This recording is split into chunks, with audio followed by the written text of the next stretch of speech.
Buenos días, les vengo acá a hablar sobre los deportes extremos. Mi nombre es Joan Joven y soy del curso 1101. Bueno, ¿qué son los deportes extremos? Los deportes extremos son actividades que se realizan en distintas partes del mundo, así como divertidas también son algo riesgosas. Nos asignaron este tema ya que nos pareció importante e interesante porque no hay muchas personas o grupos que se dediquen exactamente al enfoque de lo que realmente son los deportes extremos.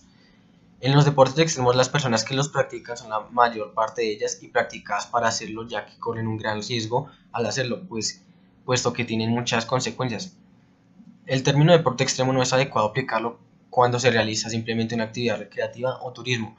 No hay más turismo cultural, turismo histórico, turismo arqueológico, etc. Tampoco debe estar definido por las condiciones medioambientales, algo bastante subjetivo y dependiente del grado de preparación. En cambio, el término puede aplicarse cuando se practica un deporte en los límites actuales de desarrollo, sea montañismo, atletismo, gimnasia o cualquier otro.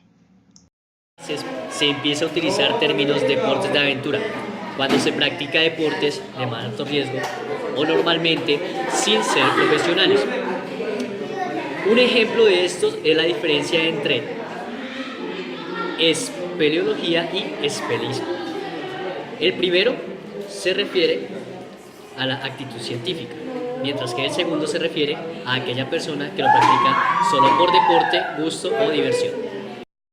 En estos temas practicados en el deporte se realizan movimientos altamente peligrosos, causan sensaciones tanto que llegarán a términos de pánico o la gravedad. Un deporte no considerado extremo se puede definir si se practica bajo las condiciones especiales circunstanciales particulares no habituales, por ejemplo la escala de roca a unos centímetros de suelo. No se considera deporte extremo, pero si se realiza en una pared vertical a varios metros de altura, sí se considera el término.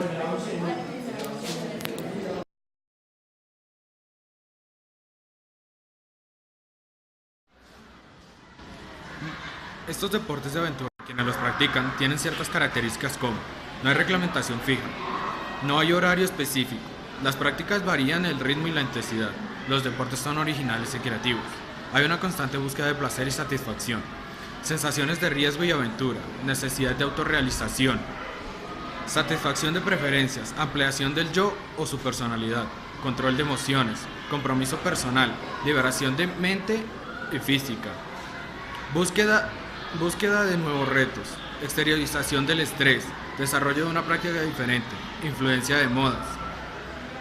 Se puede considerar una persona practica un deporte extremo cuando lo hace por primera vez. Por ejemplo, el rafting de clase 4 es bastante extremo para quienes nunca antes se habían subido a una balsa y lo sentirán como por encima de sus capacidades personales.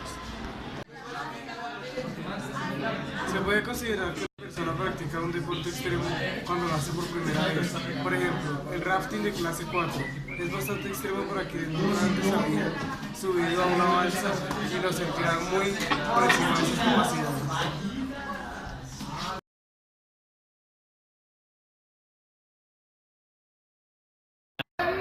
Nos encontramos con el profesor Jaime de la institución educativa San Bernardino, docente en educación física, para hacerle unas preguntas sobre los deportes extremos.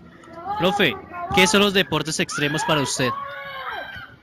Los deportes extremos son deportes en los cuales se necesita una técnica específica para su ejecución, son de alto riesgo y de la misma manera se necesita un equipamiento especial para su práctica. Por lo general ese equipamiento es caro, ¿sí? Es bien costoso. Entonces los deportes extremos no los practica cualquier persona, los practica por lo general gente que tiene pues los recursos económicos para conseguir los equipos y para pagar los gastos en los que esto incurre. Listo. ¿Practica o ha practicado algún deporte extremo? No, deportes como tal no. De pronto actividades extremas así como es el rappel, el rafting, sí, el descenso, el senderismo. Sí lo he practicado, sí, el mountain bike, no como deporte, sino como parte recreativa. pero no he practicado como deporte como tal. Listo. Desde su punto de vista, ¿qué riesgo conlleva practicar deportes extremos? Bueno, creo que la pregunta del riesgo, no tengo ningún riesgo que me conlleve, ¿sí? Lo que hace es que surja un deseo de vivir nuevas experiencias, que son arriesgadas, por eso la palabra extremo, ¿sí? Lleva hasta el límite de lo que es la ejecución del ejercicio o del deporte como tal. Eh, no hay ningún riesgo siempre y cuando se tenga la técnica y se tenga el equipamiento necesario, ¿sí? No le puede practicar cualquier persona y creo que es una práctica que lleva muchos años para poder ejecutarla como de una mejor manera. ¿Incentivaría la práctica de deportes extremos en su hogar? Sí, lo haría. Incluso pues me parece muy chévere vivir nuevas experiencias. Y pues yo me muevo en este medio y me parece que uno tiene que salirse del molde, ¿no? Dejar el fútbol, el baloncesto, el voleibol, el ciclismo a un lado y probar nuevas experiencias. Yo creo que es muy enriquecedor. Listo. ¿Cuál es su opinión sobre los profesionales que se dedican a practicar los deportes extremos? Son personas que son muy arriesgadas, son personas que por lo general les gusta vivir al máximo, vivir nuevas experiencias y retar a la vida, poner en riesgo su vida constantemente, ¿sí? Son personas que viven con la adrenalina siempre en alto y pues que se mueven en un medio en el cual necesitan de ese tipo de prácticas y como le decía al principio, por lo general son personas de dinero, ¿no? Que tienen la oportunidad de comprar el equipamiento y comprar las cosas necesarias para su práctica. Listo, muchas gracias. Bueno.